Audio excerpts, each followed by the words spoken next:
Bonjour, je suis Michael Rhodes et ceci est la 6e vidéo dans ma série de petites vidéos. Ce dont je veux parler aujourd'hui, c'est de se connecter.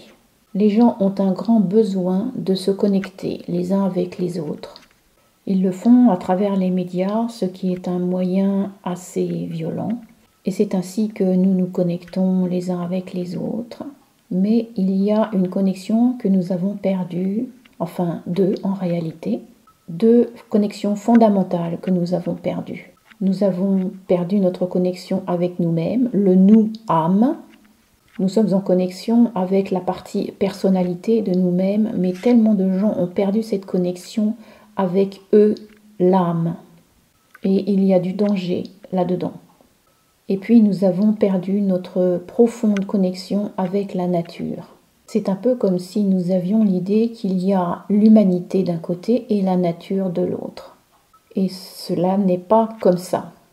L'humanité et la nature ne font qu'un. La nature est l'évolution naturelle de la conscience, tandis que nous, les humains, l'humanité, nous sommes l'évolution créatrice de la conscience. Et ainsi, nous fonctionnons en harmonie les uns avec les autres, entre les hommes et la nature. Il devrait y avoir un équilibre. Mais dans nos temps maintenant, l'humanité exploite la nature. Mais cela veut dire aussi que nous nous exploitons nous-mêmes. Parce que nous sommes la nature. Et tandis que nous exploitons la nature et que nous massacrons nos immenses forêts, les forêts anciennes, primaires, eh bien, quand nous faisons cela, nous retirons l'équilibre nécessaire pour maintenir notre énergie en harmonie. Quand vous devenez une espèce qui n'a plus aucune relation en dehors de la relation avec votre propre espèce, alors vous avez un problème. Et c'est quelque chose qui ne se produit pas dans la nature.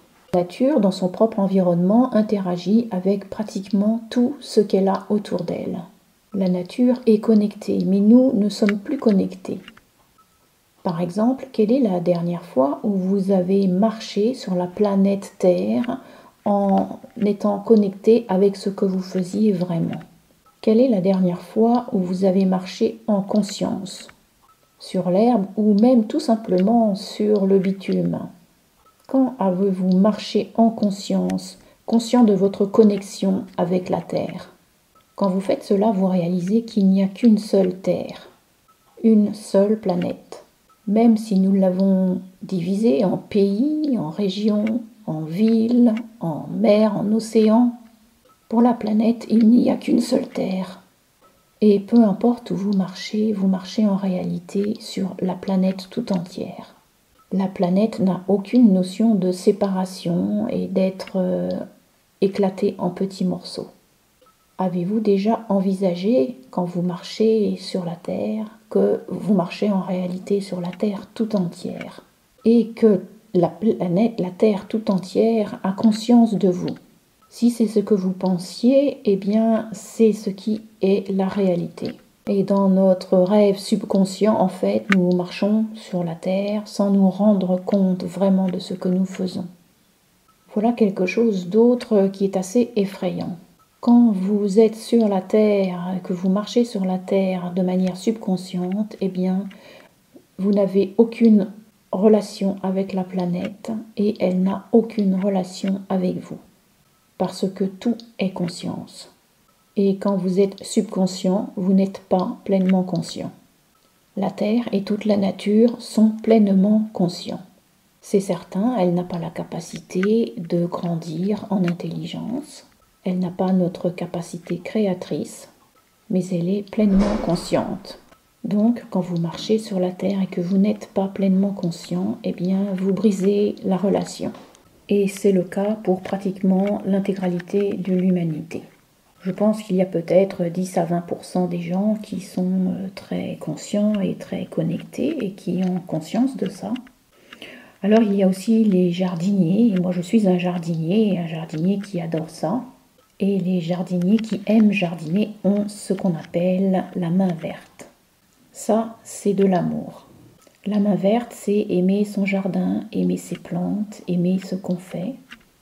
Et dans ce cas-là, le jardin se développe, il fleurit littéralement. Il s'épanouit en fait dans cet environnement d'amour. Je connais aussi des jardiniers qui n'ont pas de connexion, cette connexion-là. Ce sont des excellents jardiniers. Techniquement, ils font parfaitement bien tout ce qu'il y a à faire. Mais si vous entrez vous promener dans leur jardin et que pour ressentir l'énergie, eh bien, elle n'est pas là.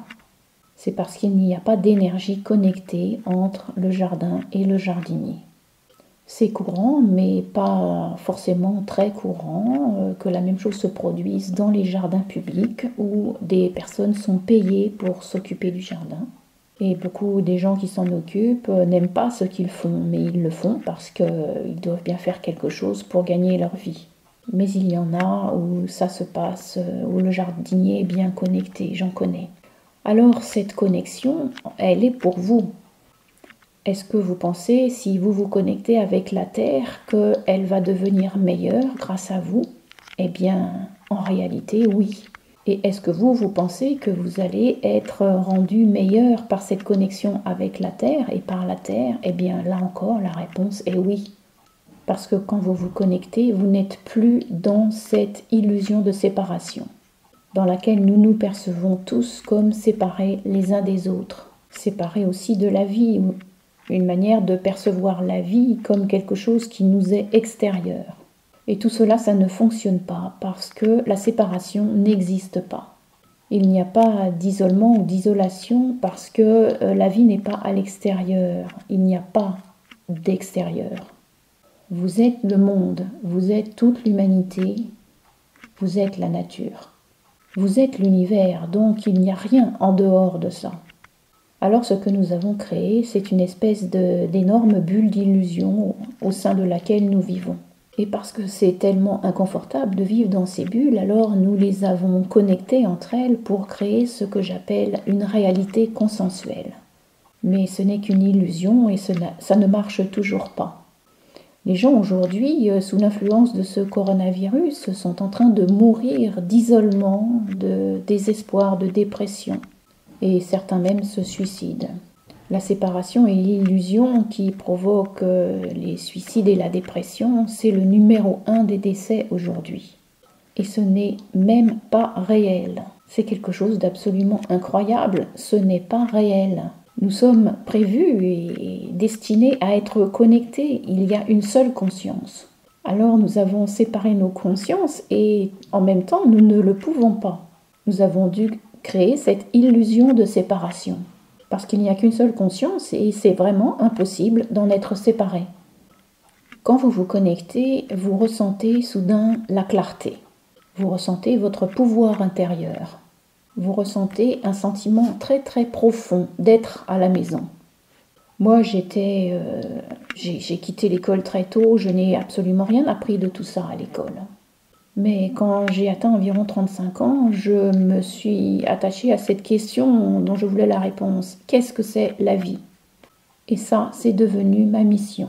Je voulais faire l'expérience de ce qu'est la vie. Et ça a été l'objet de tout mon cheminement spirituel et j'ai noté tout ça dans mes livres, plus d'une vingtaine maintenant que vous avez peut-être lu. Ce que je voudrais vraiment vous dire, c'est que ça marche. Je ne pense pas que ça marche, je sais que ça marche. Si vous ne pouvez pas l'accepter, alors oubliez mes mots. Mais si vous pouvez l'accepter et que je peux vous le transmettre à un niveau plus profond, en fait c'est là parce que moi je ressens que je suis connectée. Parce que je suis connectée avec la Terre. Et quand vous êtes connecté avec la Terre, à ce moment-là, vous commencez à éprouver un amour beaucoup plus grand. Vous ressentez plus d'amour pour vous-même. Il ne s'agit pas d'un amour émotionnel, il s'agit d'un amour qui consume tout. Cet amour vous accepte complètement, exactement comme vous êtes. Si vous avez de la difficulté avec cette idée d'amour inconditionnel, alors transformez-le en une acceptation inconditionnelle, une appréciation inconditionnelle et vis-à-vis de vous-même un respect inconditionnel. Cela changera votre vie.